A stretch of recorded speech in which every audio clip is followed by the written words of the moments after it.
Before we get started with today's episode, I want to give a quick shout out to our friends at LANDR. And now, LANDR is a digital distributor. They're a lot more than that. They offer a lot of great studio tools for independent artists and independent record labels. But some people ask me, why do we partner with people for the podcast? And I'll tell you, honestly, it's really helpful when a brand comes along and partners and wants to support us so that we can do these helpful episodes every single week. So anytime that you watch a YouTube video, you get a newsletter, you read a blog post, or you listen to a podcast episode, it's made possible by someone like LANDR. And I'm grateful that they're around to be able to help us do this week after week. So thanks to them, to LANDR, for helping make all of our resources accessible to everyone for free. Check them out by going to landr.com/other record labels. That's spelled LANDR.com/other record labels.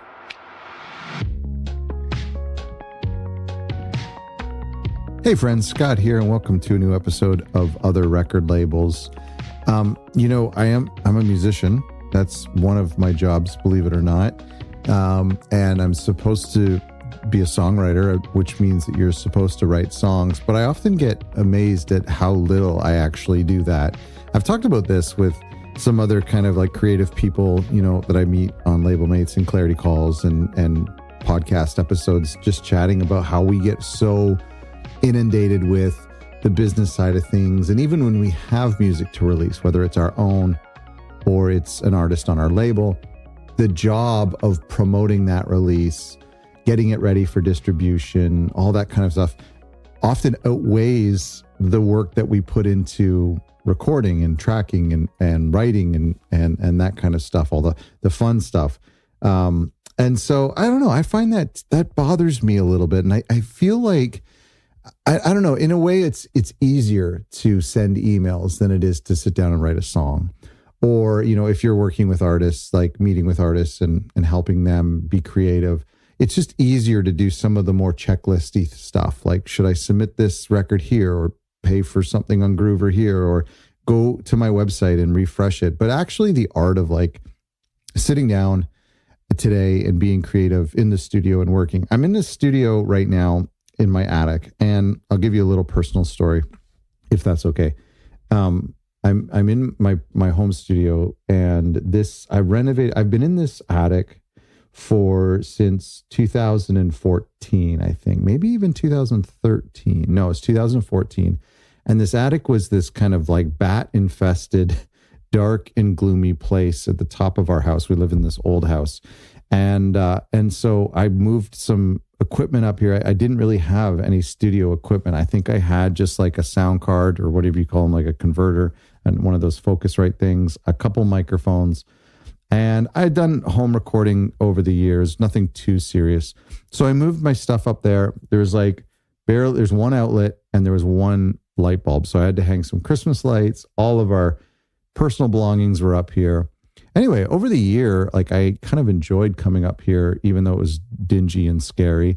And I just brought more equipment up here, a guitar amp, and then like an old drum kit that I recovered that I had as a kid. It was at my mom's place. And so I recovered that and brought that up here.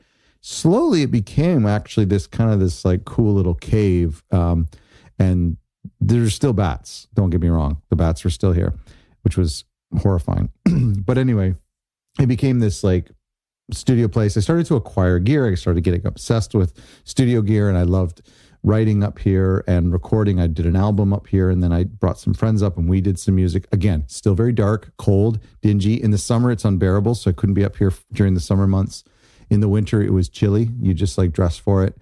And then in 2018, around the same time that I started this podcast, I actually got some money together and renovated the studio. And we did proper insulation, and made it look all pretty. And so when you watch some of our episodes on YouTube, if you've ever watched any of our stuff on YouTube, you can see it in the background.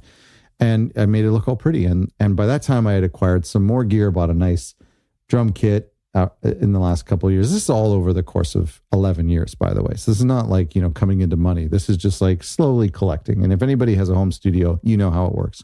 You slowly collect and collect and collect. And I got it to this place now where it is this really curated, somewhat form over function. Like it's very, it's kind of like, I don't know, like pretentious, I guess, like lots of like, nice looking wood. And it's not as like messy as a lot of studios are. And I don't know, there's just something like very aesthetically pleasing. That's what I'm trying to say. I said pretentious, but it's aesthetically pleasing. There's plants and everything. And part of that reason is because I record a weekly show on YouTube, a weekly episode on YouTube. And so I need it to look kind of pretty in the background. And I do a lot of meetings. And so the plants and the lights and everything, it looks all nice in the background, but it's maybe not as like messy or practical as I would do it if I were making music every day. And it often gets me thinking about how I love this job. I love doing these episodes and working on music and helping people work on music and work on their labels and doing label mates. It is my calling in life. But I do miss making music, and I do miss that kind of like that craziness of just sitting down today. I have nothing to do but make music. And I envy the people who can do that. I find it so difficult because making music doesn't have a map. There's no to-do list if you're songwriting, right? Or if you're just like brainstorming ideas. There is no map. There's no guidelines. It's basically like sit down, start a beat, or sit down, grab your guitar, sit down at the piano and see what happens. And oftentimes for all of us who do that, it works and music comes out, but it's hard to know where to start. I always find it much easier if I have a task list to do or an assignment or a release date in mind. It's one of the reasons why when I am working on a release, I have a album cover or an album title in mind or a track list in mind. Sometimes I find it easier to write a song if I know this is going to be the opening song on an album or if it's going to be the last song on an album. And so sometimes I need a little bit of parameters to be creative. Does anybody else agree? Is that an issue? Do you find like you are a musician, you are a producer or a songwriter, and yet for some reason you're not doing that every day? Like I find that weird that I can call myself a songwriter and yet I don't write a song every day. And if I'm being perfectly honest, this year in 2025, I've written like a handful of songs. I've only released one song in all of 2025. I think that's weird to call myself a songwriter, and yet I don't write every single day. And so there's nothing much I can do about that. I do have to pay the bills and I have regular jobs and I have family stuff. But I do feel guilty being up here in this studio. And all leads me to say like, we're kind of going through some life changes and I'm probably leaving this studio behind and having to move and change some things. And it's weird because now I don't feel like I'm going to have a studio for a little bit, a while until we maybe build one or find another spot for one. And now I'm like, what am I going to do? Like, because I feel like I was in this beautiful studio that I felt guilty that I didn't make music in on a regular basis. And because of just, working on the podcast and everything. And now I might go without a studio for a little while. You know the feeling, right? That's just kind of some of my thoughts. I want to talk to you about, that's just a little personal story about, just being in a studio and trying to be more creative. That's, I guess, what I'm trying to share with you, and maybe you can share in this New Year resolution, but I think next year I do want to try to be more intentional about making music, like actually saying this day of the week, if it's Wednesday or if it's Friday, I don't have anything. I don't have family responsibilities on this day. And my office time is making music. I think a lot of us, when I was younger, that's something I always dreamed of. And I now can do it, but I don't do it. And so I feel like that's a good New Year's resolution to have. Maybe you can help me hold me to it and ask me how it's going. And maybe you're the same way. I'd be curious to hear from you. By the way, I want to thank you for listening to this podcast all year long. Our numbers always go up. The people are always listening. It's hard to see. We don't get to see the numbers anymore because Apple hides the downloads.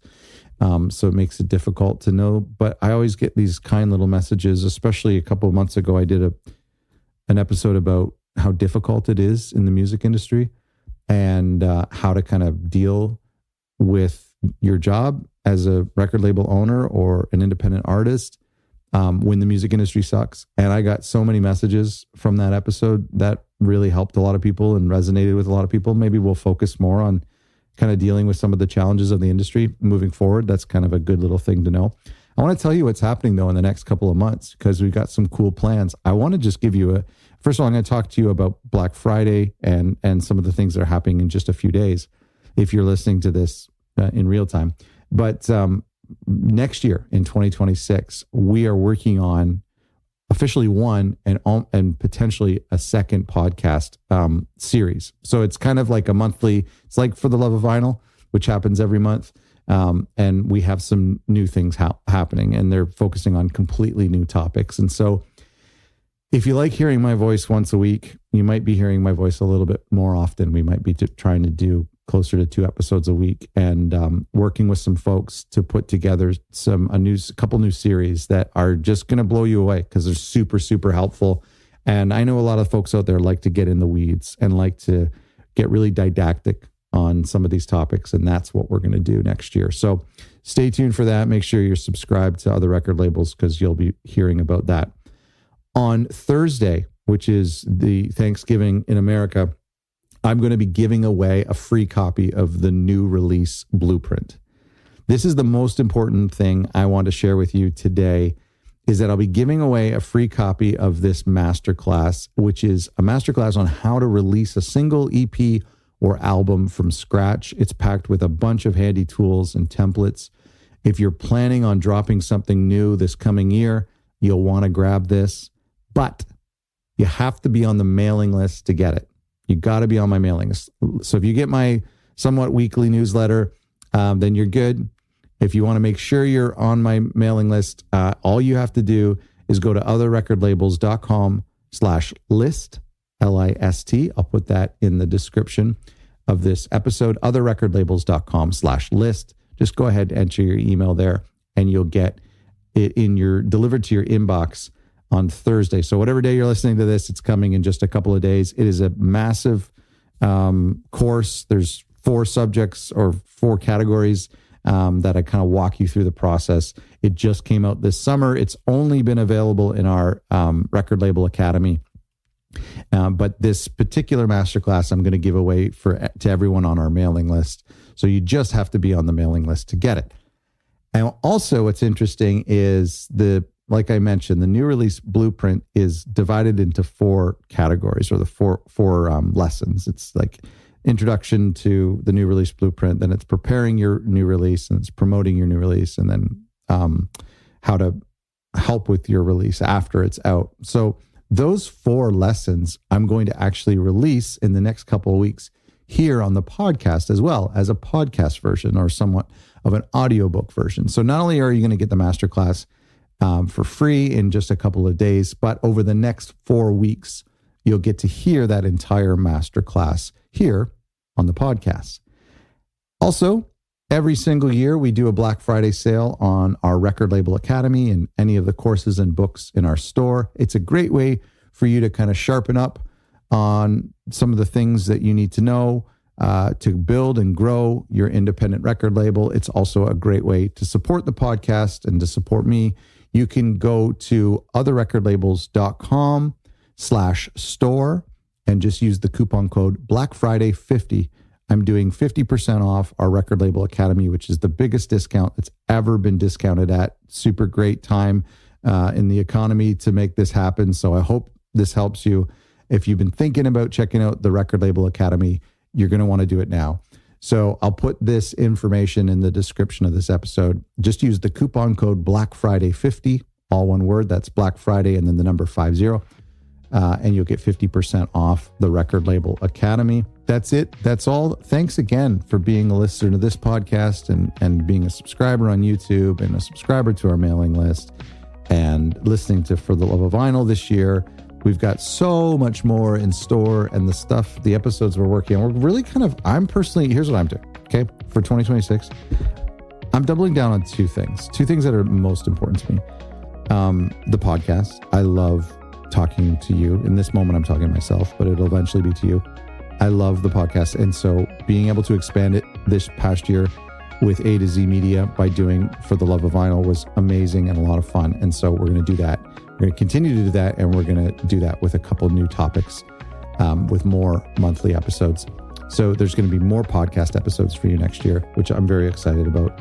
And then the second thing, which I love, is Label Mates. We're going to be really doubling down on doing some free office hours where we can hang out, and then doing more of our Label Mates core sessions throughout the year. So I'm very excited about that. That's kind of what I'm really focusing on next year.